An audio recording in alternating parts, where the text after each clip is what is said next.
Another little kit by Fixumdude again. This one's a little dog. I say little, it was actually intended to be bigger than this, but I reduced it in size by 50%. Just to make it a little dog. Well, that's not going to be too difficult.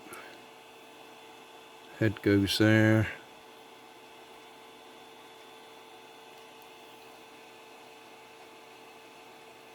So that'll be the head on there, I think.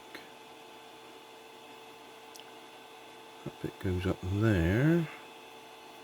So that must be the back end. The legs go up that way. Okay. And there we go.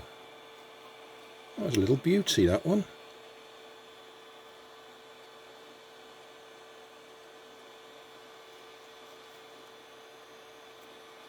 And that holds together nicely as well. No glue, just slotted together.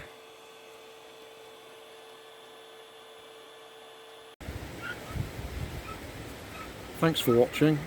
Don't forget to like and subscribe and leave us a comment so we know how we're doing.